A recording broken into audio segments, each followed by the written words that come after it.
अस्सलामु अलैकुम वरहमतुल्लाहि वबरकातुहू। बिस्मिल्लाहिर्रहमानिर्रहीम। बेशक तव्हां जो पालणहार उहो अल्लाह आहे जंहिं आसमाननि ऐं ज़मीन खे 6 ॾींहंनि में बणायो, पोइ अर्श ते मुस्तवी यानी मुतमकिन थियो ऐं पंहिंजी कुदरत सां राति खे ॾींहं में ढके थो ऐं ॼण हू यानी ॾींहं राति जे पोयां डोड़ंदो अचे थो ऐं सिज ऐं चंड ऐं तारा सभु संदसि हुकुम सां ताबे कयल आहिनि। ख़बरदार, पैदा करण बि उन जो कमु आहे ऐं हुकुम बि उन जो ई हलंदो। निहायत बरकत भरियो आहे अल्लाह जेको सभिनी जहाननि जो पालणहार आहे। ए इंसानो पंहिंजे रब खे निहायती आजिज़ी ऐं इनकिसारी सां आहिस्ते आहिस्ते ऐं खुफिया यानी अकेले ऐं लिक छुप में सॼो। बिला शक हू हद खां लंघंदड़ खे पसंद नथो करे। ऐं ए इंसानो तव्हां ज़मीन में उन जे सुधारे खां पोइ फसाद बर्पा न करियो ऐं खौफ ऐं उम्मीद रखंदे उन खे ई पुकारियो।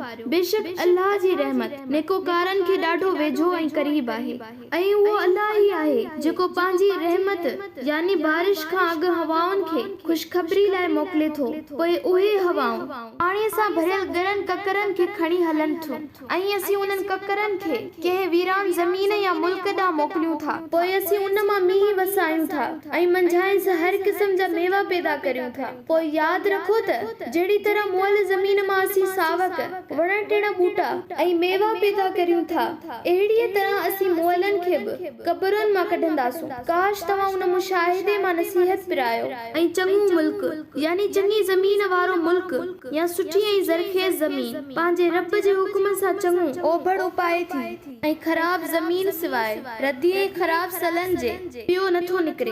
अहिड़ी तरह सां शुक्रगुज़ार ऐं क़दर शिनास बाननि लाइ पंहिंजूं आयतूं खोले खोले बयान कंदा आहियूं।